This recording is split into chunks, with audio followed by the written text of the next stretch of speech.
नमस्कार.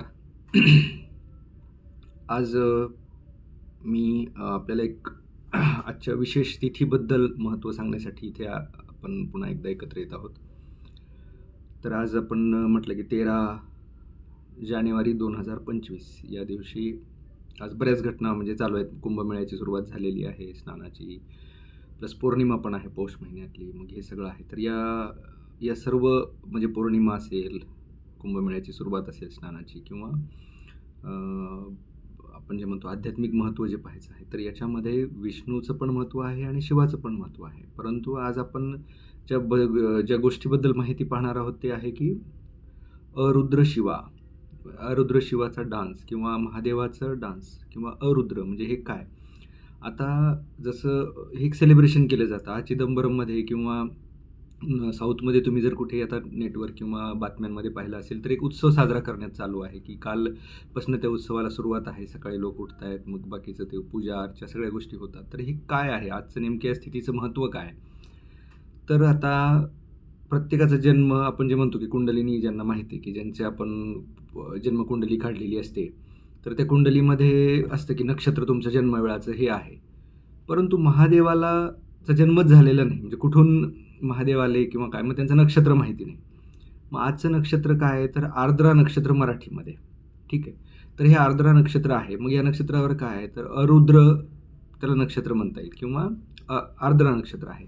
तर या नक्षत्राला महादेवाचा जन्म झालेला आहे. मग हा नक्षत्राला का साजरं केलं जातं महादेवाचा जन्मोत्सव म्हणून किंवा बाकीच्या गोष्टी म्हणून, तर याला एक पुराणाची कथा आहे. ती कथा अशी आहे की आदिशेष जेव्हा आता ते विष्णूसोबत आहेत, समुद्राच्या खाली भगवान विष्णू आहेत, आदिशेषांवर आहेत. मग त्यांना असंच वाटलं की भगवान विष्णू एकदम ध्यान तल्लीन होऊन बसलेले आहेत. तर यांना नेमकं कशाचं ध्यान आणि कशाचं हे एवढा आनंद घेत आहेत या ध्यानाचा किंवा याचा. मग त्यांनी विचारलं की देवा काय करत आहात, की म्हणजे काय आहे? मग त्यांनी सांगितलं की मी भगवान महादेवाचा म्हणजे महादेवाचा मी ब्लिसफुल डान्स म्हणजे आनंदपूर्ण नृत्य बघत आहे. मग आधी जे आपले हे आहेत, आदिशेष नाग आहेत, त्यांना मग वाटलं की मग मला पण हे बघायचं आहे, मी काय करायला पाहिजे? मग त्यांनी विष्णूंनी सांगितलं, भगवान विष्णूंनी मग मार्ग सांगितला, की तुम्ही असं-असं एक तपस्या करा म्हणले चिदंबरमला जाऊन आणि मग चिदंबरमला जाऊन तुम्ही तपस्या केली, की तुम्हाला भगवान महादेवाचे नृत्य बघायला मिळेल. मग त्यांनी पतंजलीचं रूप घेतलं आपल्या नागांनी आणि मग ते तिथं तपस्या करण्यासाठी आदिशेष तिथे तपस्या करण्यासाठी पतंजलीच्या रूपामध्ये येऊन तपस्या सुरू केली. त्याच काळामध्ये व्याघ्रपाद नावाचे ऋषी पण होते. त्यांनीही तिथेच त्याच एरियामध्ये, त्याच जागेमध्ये पण महादेवाला पाहण्यासाठीची तपस्या चालू केली होती. यांच्या अशा अनेक वर्षाच्या तपस्येनंतर देवाचे देव महादेव जेव्हा प्रसन्न झाले, तेव्हा त्यांनी येऊन या दोघांनाही दर्शन दिलं आणि या दर्शनाचा जो दिवस, या दर्शनाचा त्यांनी जे महादेवाचं जे नृत्य बघितलं आजचं, त्याला आनंद तांडव असं नृत्य म्हणतात. तर हे नृत्य त्यांचं आजच्या दिवशी या दोघांनाही बघायला मिळालं. म्हणजे देव प्रगट झाले. मग शिवाचं दर्शन झालं. तर तो दिवस आज हा सण म्हणून, उत्सव म्हणून तिथे साजरा केला जातो. मग हाच तो दिवस आजचा, की आज काय-काय झालं, मग आर्द्र नक्षत्र आलं. ह्याच दिवशी ही घटना झाली होती. याच दिवशी ही कथा चं महत्त्व सांगण्यात आलेलं होतं. मग आता या पूर्ण साऊथ इंडियामध्ये वगैरे हे सगळीकडे याचं उत्सव साजरा कालपासून चालू आहे, 12 आजची 13 तारखेपर्यंत. मग आता यामध्ये आपण म्हणतो की नटराजाचा हा फॉर्म कशाच्या रूपात दर्शन दिलं यांनी, तर हे नटराज अवतारामध्ये. मग नटराज अवतारामध्ये मग ते काय नृत्य करत आहेत. मग नृत्य करत असताना महादेवाच्या ज्या विशिष्ट पोज आपण जे म्हणतो किंवा ज्यांची थांबण्याची जी पद्धत आहे, त्याचे पण विशिष्ट महत्त्व आहे. म्हणजे जसं की त्यांनी उजव्या हातामध्ये, मागचा उजवा हात याच्यामध्ये डमरू आहे. डमरू काय, तर क्रिएशन म्हणजे उत्पत्तीचं आहे. त्याच्यामधनं ओंकाराचा नाद येतो. डाव्या हातामध्ये कालाग्नी आहे पाठीमागचा, ज्याच्यामधनं ज्वाला आहेत आणि त्या ज्वालांमुळे असं होतं की जे काही डिस्ट्रक्शन आहे, ट्रान्सफॉर्मेशन आहे ते होत आहे.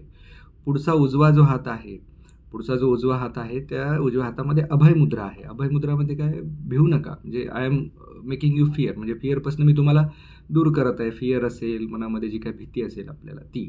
त्याच्यानंतर डावा पुढचा हात हा गजमुद्रामध्ये आहे. तर हे काय आहे, तर डावा हात जो आहे, तर तो डावा हात आणि डावा पाय हे पुढचं जे आहे ते मोक्षासाठी आहे, की नाही मी तुम्हाला हे मोक्षापर्यंत मी नेऊ शकतो. आणि मग आता देवाच्या गळ्यामध्ये जो नाग आहे, जो नृत्य करताना नाग दिसतो, तो टाईम ट्रॅव्हल म्हणजे अनंत, अनादी याचं ते रूपक आहे. जी महादेवांनी जी घातलेली व्याघ्राची जी कमरेभोवती ज्यांचे जे वस्त्र आहे जे कमरेभोवती त्याला त्यांनी ज्ञानाचं प्रतीक म्हटलेलं आहे. मग जो उजवा पाय त्यांनी एका असुरावर ठेवलेला आहे. तर तो असुर म्हणजे काय? अज्ञान. आणि असुरावर उजवा पाय ठेवलेला जो महादेव आहे ह्या नटराजाच्या स्थितीमधला त्याला महेश्वरा म्हणतात. मग महेश्वराचं काय काम आहे की ही विल कन्सील म्हणजे काय की ते आपले जे मागचे जन्म आहेत, आपले पास्ट लाईफ आहे किंवा जन्मतिथी या सगळ्यांबद्दलचं ज्ञान तो त्या पुढच्या आपल्या भाविकाला देव देतो. इग्नोरन्सचा नाश करतो. तो झाला उजवा पाय. डावा पाय जो आहे वरच्या पायाला त्याला सदाशिवा म्हटलेलं आहे. तर हे काय होतं? आत्मसाक्षात्कार. अरे तू स्वतः शिव आहेस, तू स्वतः हा शिव आहेस. हे जो डावा पाय वरच्या बाजूला जो उचललेला आहे तो. आता जो ही म्हणजे या नृत्यामध्ये आणि जे वरती बाजूने वलय जे आहे त्याच्यामध्ये आहे की ते 96 तत्व आहेत. 96 तत्व आज त्यांनी सांगितलेले आहेत. मग अशा शिवाचं दर्शन या तिथीला या विविध जे म्हणतो आपण आता हे सायन्समध्ये पण म्हणता येईल ना, कितीतरी वर्षानंतर हे सगळे ग्रह तारे एका रेषेमध्ये आलेले आहेत. कुंभमेळ्याची सुरुवात झालेली आहे, बाकीच्या गोष्टी आहेत. मग अशा वेळेला जर आपण ध्यान केलं, अशा वेळेला जर आपण या रूपावर, या अवतारावर शिवाच्या, नटराजाच्या जर आपण ध्यान केलं तर आपल्याला नक्कीच त्याचा फायदा होणार आहे. फायदा म्हणजे कसा? आपण आता जे आपण म्हणतो की वी आर डेली लिव्हिंग. आपण साधू संतांपेक्षा आपण काय प्रपंचामध्ये आहोत. मग आपल्याला याचा कसा फायदा करून घेता येईल आपल्या दैनंदिन जीवनासाठी? तो आपल्याला या नटराजा आणि भगवान महादेवाच्या या आनंदतांडव नृत्याच्या ध्यानाच्या प्रसिद्धीने करता येईल. मग ज्यांनी चक्र ॲक्टिवेशन किंवा ज्यांना हे माहीत आहे की आपल्याला मूलाधार चक्र, स्वाधिष्ठान चक्र, मणिपूर, अनाहता, विशुद्धी, आज्ञा, त्याच्यानंतर सहस्रार चक्र, त्याच्यानंतर गुरुमंडला, त्याच्यानंतर निराधारा, त्याच्यानंतर बिंदू, असे हे जे चक्रांची स्थिती आहे या चक्रांमध्ये नटराजा फॉर्मचं आपण ध्यान केलेलं आहे गुरुमंडलामध्ये. तर आज अशा या नृत्य जे आहे गुरुजीचं की महादेवाचं ते आपण या गुरुमंडलामध्ये ध्यान करणार आहोत.